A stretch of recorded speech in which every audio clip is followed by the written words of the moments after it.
começar aqui a aula 14. Referências são as mesmas. A gente viu que acontece com erro no regime permanente para diversos tipos de controladores, incluindo o ruído. Então, a gente viu um sistema de segunda ordem, né, que tinha um momento de inércia J, um coeficiente de amortecimento B. Eu coloquei aqui uma perturbação 3. E aí tem os ganhos que a gente pode ajustar. Eu coloquei alguns valores aqui para os ganhos proporcional, integral e derivativo. E a primeira análise que a gente faz é a da malha aberta, né? Quando a malha está aberta, a gente tinha um rotor que não tem uma rigidez, né? Quer dizer, um rotor que vai ficar girando para sempre, com um certo amortecimento aqui nesse sistema. Então, se eu vejo aqui esse sistema, é um sistema que não é estável, né? Ele é instável BBO. Eu tenho aqui um polo em zero, eu tenho um polo negativo, mas quando eu aplico essa entrada que é limitada, né, um degrau unitário, a gente viu que esse sistema tem uma resposta que é ilimitada. Está aqui o código do que a gente viu na última aula. E aí o que a gente fez foi fechar a malha. Eu coloquei um controle proporcional, está aqui, no denominador aparece esse controle proporcional, e no numerador eu estou incluindo agora uma perturbação do sistema. Já coloco aqui e verificar que o sistema ele oscila, mas ele não está, ele é estável, né? Ele não está crescendo de amplitude indefinidamente. Então vejo que eu tenho agora polos no semiplano esquerdo, então ele é estável BBO, e o problema que a gente viu é que tinha um errinho que acontecia por conta da perturbação. Então eu gostaria de estar com erro zero, mas o erro tem que estar, no caso aqui, menos 0,1. Retomando o critério de Wolff, a gente viu que se a gente tem uma função de transferência, que é dado numerador e denominador, o critério de Wolff, que vai ajudar a gente a definir se o sistema é BIDO é estável. Então, eu tive esse exemplo genérico, eu tenho uma entrada, tenho aqui a função de transferência do sistema malha fechada, não importa o numerador para o critério de estabilidade. Então, vamos considerar aqui só o denominador, colocando de maneira genérica aqui uma quarta ordem, e a gente construiu a tabela. A gente viu que a gente começava aqui organizando os coeficientes do polinômio, e a partir dessa organização a gente vai para a sequência, que é completar a tabela a partir do cálculo do determinante, usando como base aqui o que está em cima do valor da linha que eu estou querendo calcular. Então, aqui esse A4 ele entra, a gente viu na última aula, aqui. Esse A2, A1 entra aqui, A0 e 0 nessa segunda coluna, e a terceira a gente completa com zeros, que entra aqui. O número de zeros parcial positivo é igual ao número de mudanças de sinais da primeira coluna dessa tabela que a gente acabou de construir. Eu tive um exemplo na última aula, porque esse exemplo eu peguei do NISE, ele dá toda uma motivação aqui de um veículo subaquático com vários componentes, depois vocês podem ver lá com calma, mas é uma motivação para tratar aqui dessa função de transferência. Mas aqui é a função de transferência do sistema, desse sistema aí que eu acabei de mostrar, claro, para uma situação específica, né, um sistema simplificado. E agora que eu tenho essa função de transferência, eu quero verificar aqui quais são os limites, por exemplo, de K, ou se eu determino um K específico que vai entrar com um ganho proporcional, quanto eu estou arriscando de ficar instável com o meu sistema. Então, um sistema que tem aqui um 0 em menos 7, um 0 em menos 11 e um 0 em 0. Então, um sistema aqui que está um pouquinho arriscado. O sistema malha aberta ele não é BBO estável, porque tem um polo que está no eixo dos imaginários, né? Está do lado esquerdo do plano complexo, tem aqui menos 7, tem aqui menos 11. Beleza. E aí eu quero agora um sistema com malha fechada, fecho a malha. Então eu tenho, com malha fechada, a função de transferência G sobre 1 mais G. Se a gente escreve G como numerador sobre o denominador, a gente vai ter aqui o G em cima, 1 mais G embaixo, multiplico o denominador em cima e embaixo, fico só com o numerador em cima, embaixo eu fico com o denominador mais o numerador. Se a gente quiser separar o K da função de transferência, então eu poderia colocar um K aqui, tirar o K daqui do numerador, colocar aqui para fora, eu teria um K aqui para fora, teria um K aqui para fora, teria um K aqui para fora. Esse é o sistema malha fechada para esse sistema que eu estou considerando, onde Kp é o meu K ali em cima, né? Então Kp é igual a K. E agora eu tenho um polinômio no denominador e eu posso usar o critério de Roof. Então, ao invés de fazer uma conta, ao invés de calcular as raízes desse polinômio, eu posso montar a matriz. Então, vou fazer o que eu fiz na última aula. Então, a partir desse polinômio cúbico, a gente organiza aqui a tabela de Roof. Então, eu peguei o coeficiente 1, coeficiente 77, 18, Kp, para montar aqui a primeira parte da tabela. E as partes seguintes eu tenho que seguir a sequência dos determinantes. Então, tem menos determinantes dessa matriz que está aqui em cima, 1,77, 18 Kp, dividido por esse elemento que está em cima de B31. Chego aqui nesse resultado, 1.386 menos Kp sobre 18. Depois, para achar o B41, eu vou ter aqui 18 B31, Kp 0, está aqui 18. Calculo determinante, mas multiplico pelo termo que está aqui em cima, que no caso é o B31. Então, tenho 18 sobre esse 1.386 menos Kp. E aí, quando eu faço determinante, eu chego à conclusão que o resultado é Kp. Então, deu bem parecido com o que a gente viu, o exemplo que a gente viu na última aula, com outros valores, para esse problema específico, mas a sequência é a mesma. Kp tem que estar entre certos valores. Então, ele tem que ser maior que zero, para não ter troca de sinais, mas ele não pode ser muito alto, porque senão eu vou ter a troca de sinal na primeira coluna, ou seja, eu vou gerar um resultado instável do meu sistema. Então, agora eu tenho essa empilhadeira. Peguei também esse exemplo do Nise. E essa empilhadeira, o equacionamento dela é dado na formulação do espaço de estados. Na verdade, eu estou aqui tratando do sistema em malha aberta.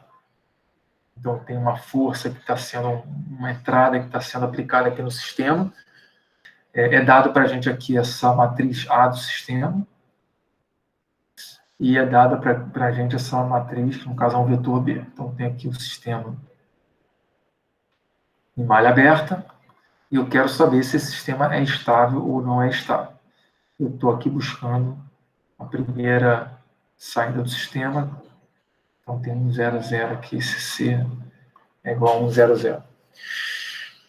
Então, como eu tenho a formulação do espaço de estados, eu tenho duas opções. Né? Uma opção, ou pelo menos duas opções aqui. Uma opção seria pegar as matrizes A, B, C e D, no caso D que é igual a 0, e obter o meu G, lembrando que eu estou aqui em malha aberta, nesse exemplo da empilhadeira. Então, obtenho o meu G e verifico os denominadores, né? O polinômio que aparece no denominador. Ou, como eu sei que os polos do sistema estão associados às raízes do meu polinômio característico, eu posso obter diretamente o meu polinômio característico. Então, lembrando a definição, faço o determinante de SI menos A, que vai definir o polinômio característico. Tendo o polinômio característico, eu posso organizar a minha tabela de Roof e tirar conclusões sobre a estabilidade do sistema. Então, construo a tabela. Tem aqui 1, menos 7, menos 6, menos 52. Eu já vi que eu tenho um problema de estabilidade, né, porque eu, da primeira linha para a segunda, olhando para a primeira coluna, eu troquei de sinal. Mas calculo mesmo assim o B31 e o B41, da mesma maneira que calculei anteriormente, né? Calculo o determinante dessa matriz aqui de cima, dividido por, está errado aqui, menos 6, e chego nesse resultado. Então, tem um valor negativo, negativo, B31, B41, mas eu troquei de sinal, então não tem jeito. Né? Quando houve a troca de sinal, eu posso concluir que o sistema é estável segundo o critério de Roof. Primeiro vou tentar explicar em palavras o que é, e depois vou ter que fazer uma parada aqui para voltar um pouco a falar de números complexos, para depois voltar, e aí o último exemplo vai ser, eu vou usar no MATLAB um comando que vai construir esse lugar para a gente. Vai ser, né, um caminho que os polos fazem quando eu aumento um parâmetro do sistema. Então, está aqui. O lugar geométrico das raízes é a representação gráfica dos polos. Eu preciso saber qual é. Aí eu vou multiplicar aqui, né? Tem um ganho proporcional que vai entrar, e ele é proporcional a essa diferença entre R e C.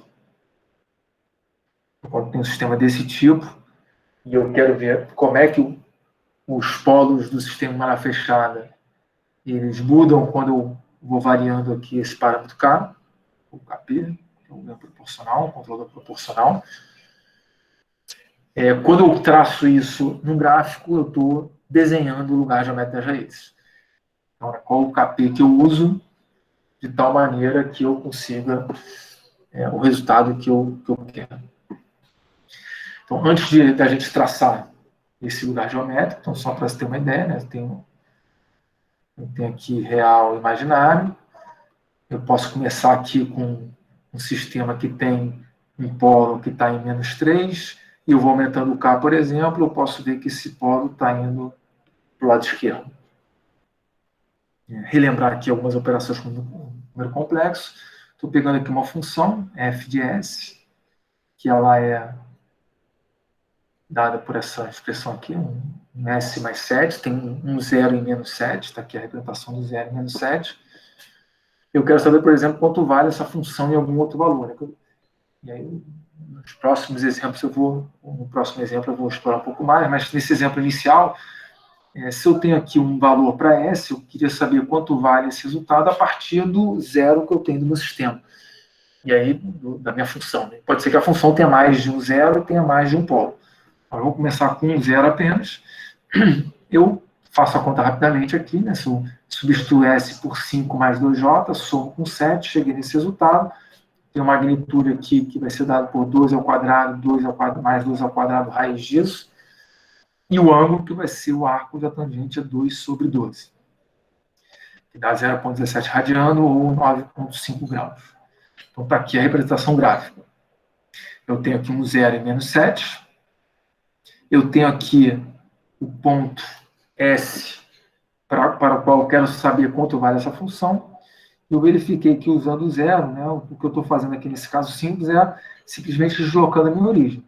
Então, esse meu resultado é o resultado desse vetor, que está apontando do zero até o ponto que eu gostaria, que é o 5, 2J, e a partir daqui eu sei a magnitude e eu sei o ângulo desse meu resultado. E aí só uma outra observação, né, o ponto que eu escolhi foi esse daqui, então o ângulo está aqui, mas se o ponto fosse esse, eu teria esse vetor e o ângulo seria esse. Se o ponto fosse esse, se o S fosse um -15 e mais 3, eu teria esse resultado aqui. Né? O ângulo seria esse ângulo grandão aqui. Relembrando aqui multiplicações e divisões de números complexos. Se eu tenho um complexo, tem uma magnitude, um ângulo, que está representado dessa maneira, né? M1 é elevado a θ1J.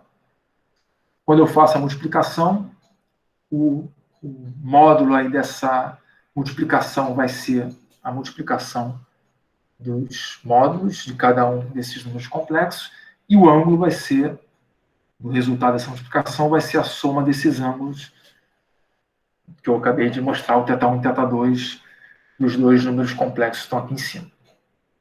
E se eu faço a divisão, quando eu divido, o módulo vai ser a razão dos módulos desses números, e o ângulo vai ser a diferença desses ângulos.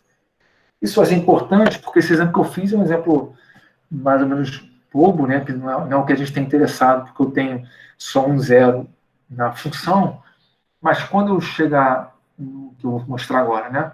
Num sistema onde eu tenho G, ele vai ter aqui vários zeros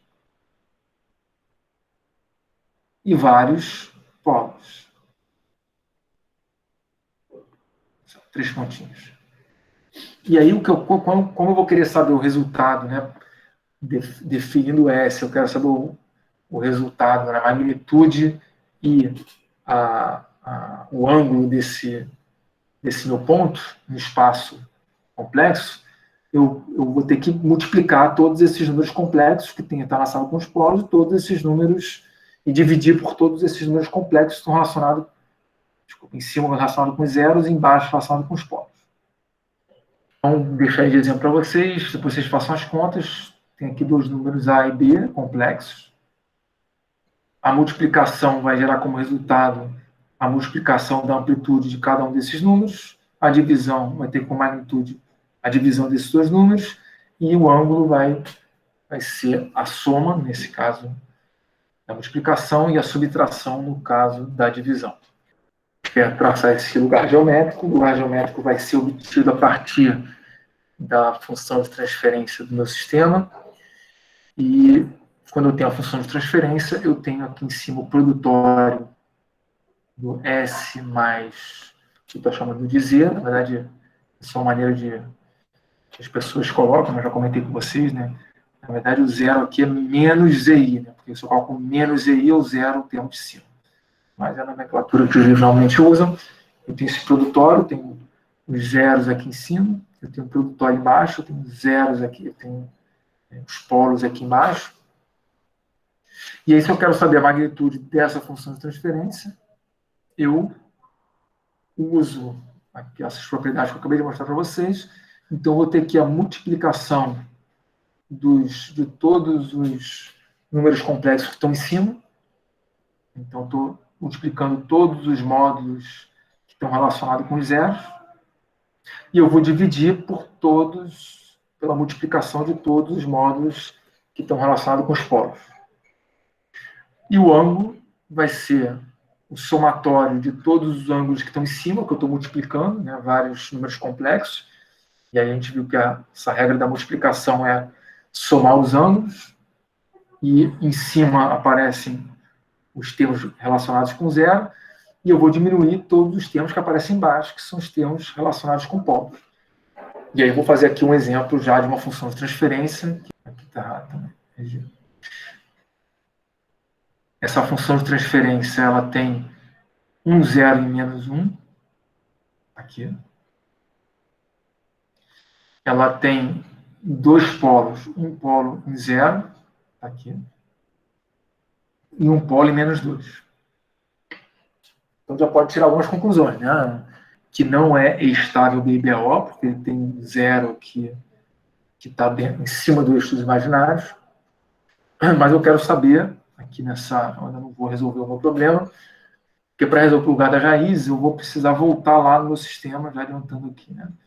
Eu preciso voltar para o meu sistema área fechada, que a gente tinha visto que era o numerador, o K vezes numerador, sobre o denominador, mais K vezes o numerador.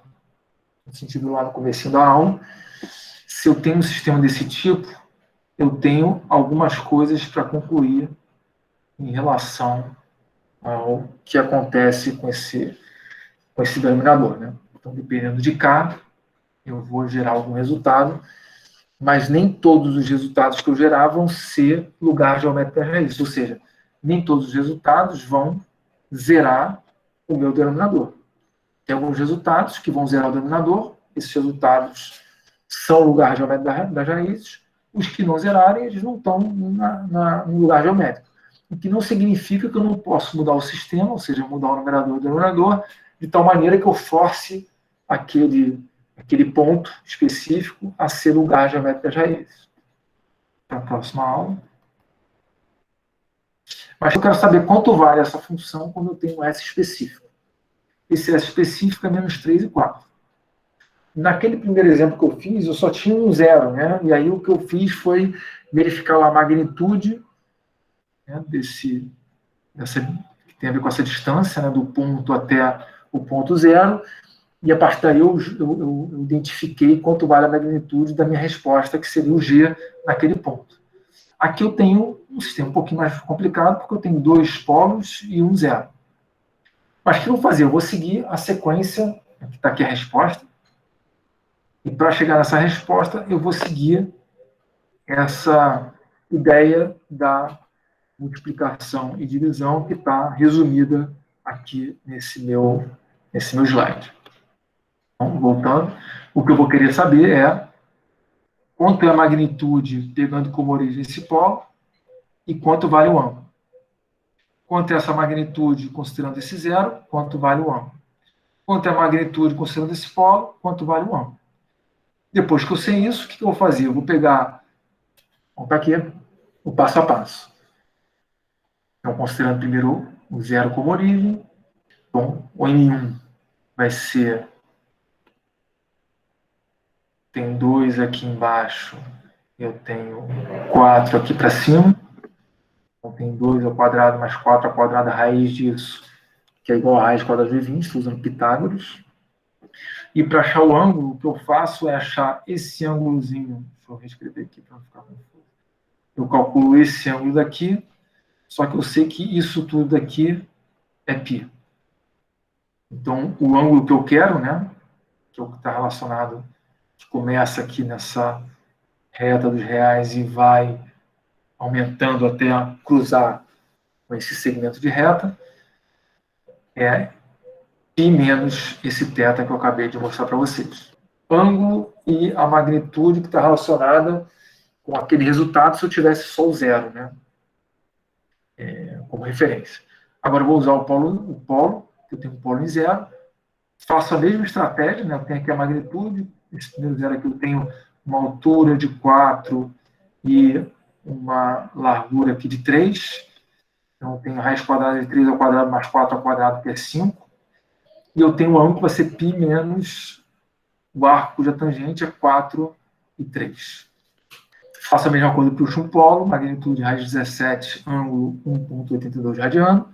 E agora eu vou juntar tudo, porque como eu quero saber o resultado para aquele S específico, eu vou fazer é multiplicar os termos que estão em cima e dividir pelos termos que estão embaixo em relação à magnitude, e os ângulos eu somo ou subtraio, dependendo se eu estou tratando de um zero ou de um polo. Então está aqui. A magnitude que eu quero obter é M1 sobre M2 vezes M3, que dá esse resultado, como eu mostrei no último slide, e o ângulo vai ser o θ1, que entra como positivo, e os outros entram como negativo, então eu cheguei nesse menos 2 radiano, que vai ser o meu ângulo aí de G, quando eu considero S igual a menos 3 mais 4J. Comecei lá com o exemplo de um veículo subaquático. A gente calculou lá a tabela de Roof e verificou que tem um limite para o valor de K, senão ele vai ficar instável. Depois a gente viu lá o exemplo da empilhadeira, que para o sistema que a gente tem não está bem, não está bem projetado, ou eu vou precisar de um controlador para poder estabilizar o sistema. E aí, usando o critério de Roof, também a gente chegou nisso. E agora a gente está olhando aqui uma câmera e eu estou querendo definir aqui um ganho proporcional, então usando um controlador proporcional, de tal maneira que eu verifique o tipo de resposta que eu tenho para esse sistema. Então está aqui. Tem o motor da câmera, que está posicionando a câmera de um lado para o outro. Ele tem uma função de transferência. A gente tem aqui um amplificador, né? Dependendo da diferença entre o que eu quero e o que eu estou medindo, eu vou amplificar, colocando um ganho proporcional para entrar no meu sistema, e aí, por comodidade, o que o Nise fez foi multiplicar essas duas constantes e gerar essa constante K, que seria o nosso, vou definir aqui como nosso ganho proporcional. E agora que eu tenho o sistema equivalente, né, eu tenho a função de transferência do sistema em malha fechada, eu vou passo a passo, depois eu abro aqui o MATLAB. E o passo a passo eu vou definir valores para o K, e a partir desses valores eu vou calcular os polos.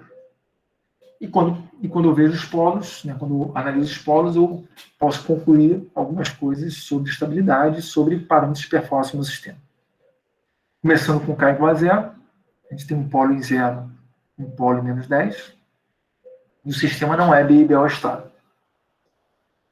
Aí a gente coloca o K, então de fato a gente está fechando a malha, né? Coloca um KP igual a 20, recalcula os polos e vê que a gente está numa situação mais confortável. Então, a gente tem aqui um polo negativo aqui perto de 3 e um negativo perto de 7. Então, aqui o imaginário, está aqui o real. Isso, quer dizer, isso é o fundamento aí do controle que vocês sempre vão ter que fazer em qualquer situação que vocês vão passar aí na engenharia, que é eu vou fechar a malha, colocar um ganho proporcional e ver como é que o sistema reage. E a partir daí você pode ir sofisticando o seu controlador, como a gente vai fazer aqui até um certo nível. Né? Por exemplo, colocando um ganho proporcional e um ganho integral. E aí, quando eu aumento o KP, aqui eu coloquei 25, eu tinha um polo aqui em 0 e 10, menos 10, depois esse polo foi para cá, esse polo foi para cá, e agora eu vi que os dois polos colidiram aqui em menos 5, que está com duas raízes com parcial negativo, esse meio estável. E aí o que eu vou fazer é aumentar um pouquinho mais o meu sistema, o meu ganho proporcional. Quando eu aumento aqui para 40, eu verifico que o sistema agora saiu da reta dos reais. Então, ele agora ele manteve aqui a parte real menos 5 e foi subindo e descendo, formando aqui complexos conjugados. Então, começando aqui com mais ou menos 3,87J, depois mais ou menos 5J. Eu não consigo, com esse sistema, obter a performance qualquer que eu deseje. Então, por exemplo, se eu quisesse uma performance aqui, o que significa uma performance aqui? Significa que eu teria esse ângulozinho, que estaria definindo o meu Si. Eu teria aqui esse valor nos imaginários, que tem a ver com a oscilação do sistema amortecido, e eu teria esse valor aqui de atenuação, que é o meu Psi ômega n. Quando eu faço esse lugar geométrico das raízes aqui, eu estou vendo que isso é impossível. Por quê? Porque, dado esse ganho e dado esse sistema.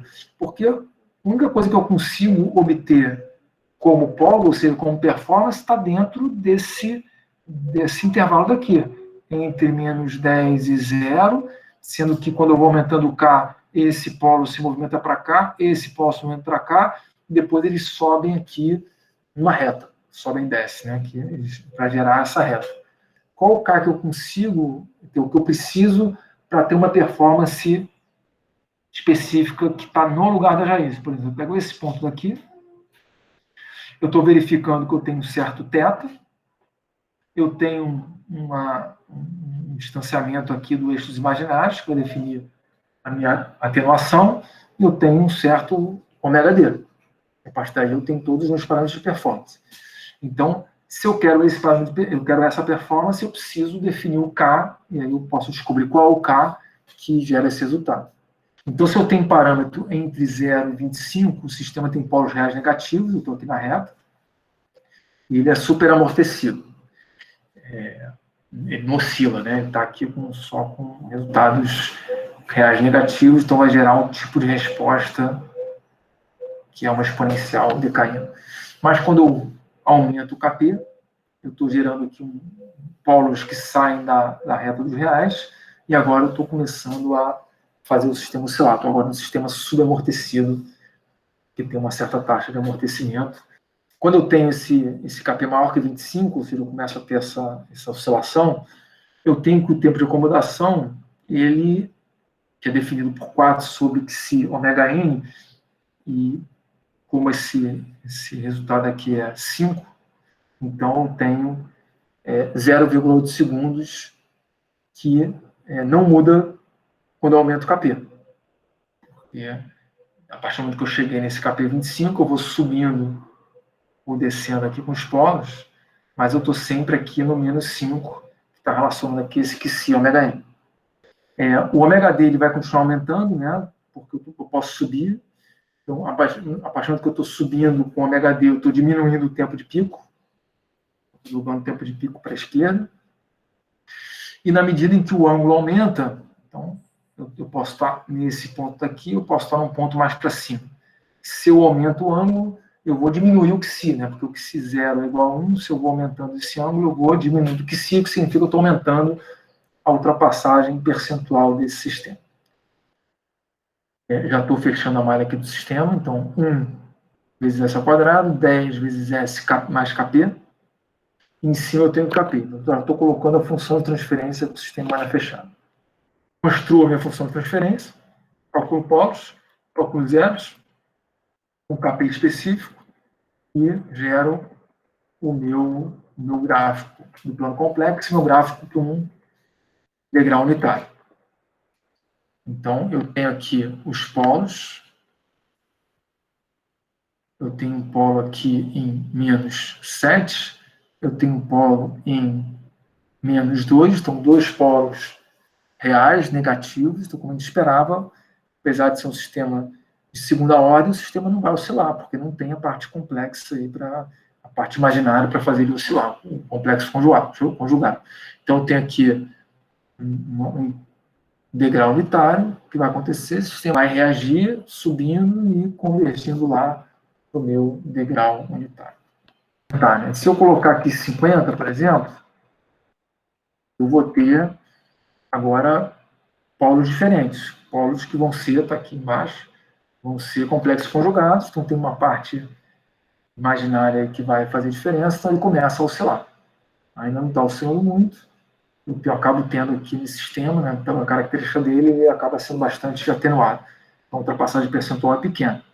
E se eu aumentar aqui ainda mais, coloco um ganho de 100, então estou subindo naquela reta que eu mostrei para vocês. Eu mantenho aqui a parte real negativa, menos 5, e a parte imaginária está aumentando, que está relacionada com o ômega D, e olha só o que aconteceu, né? O tempo de pico foi um pouquinho para a esquerda, a ultrapassagem percentual aumentou, e é isso que eu estou observando aqui nessa minha resposta para o impulso, para o degrau unitário. A continuação é fazer um pouco diferente. Agora, ao invés de eu fechar a malha e fazer essa análise que eu mostrei para vocês, eu vou voltar com o meu sistema de malha aberta, S ao quadrado mais 10S mais 0, calculo o meu G, monto o meu G, que é a função de transferência numerador e denominador, e agora eu vou usar esse negócio que é o R-locus, que vai traçar para a gente o lugar geométrico das raízes. Então, ao invés da gente ir calculando K por K, que a gente fez nesse exercício, né? Vamos para cada K, a gente calcula o polo. Cada K calcula o polo, aqui já tem um loop embutido para a gente, que ele já vai varrer. Vai aumentando o K, vai varrer muitos valores e vai traçar para a gente esse gráfico daqui que eu estou mostrando nesse outro slide. Então, vem aqui e traço esse resultado. Então, está aqui o famoso lugar geométrico das raízes. Então, se vocês observarem, tem um x aqui que é um polo, ele coloca um x com polo, que está menos 10.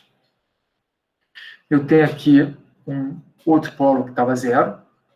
É variar o K, e variando o K, ele vai aproximando esses polos até chegar em menos 5, e a partir de menos 5 ele vai subindo aqui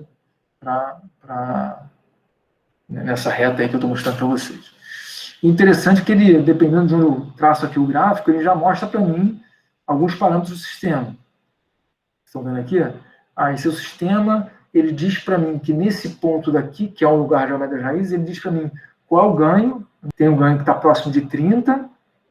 Eu tenho um polo que tem uma parte real menos 5 e uma imaginária menos 2,4. Eu tenho um fator de amortecimento que é 0,902.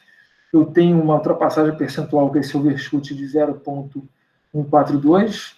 E a frequência natural do sistema, que é 5,52. Eu vou embora, né? Quanto mais eu venho para cá, mais eu estou aumentando. Teve uma hora que eu mostrei para vocês um ganho, a resposta para o ganho de 50. E aí o ganho de 50 está aí. Polo de menos 5, mais ou menos 5J. Está aí a taxa de amortecimento, está aí o overshoot, que foi só de 4%, está aí a frequência natural. Então, se a partir dessa função você consegue ter um mapa completo do que é possível obter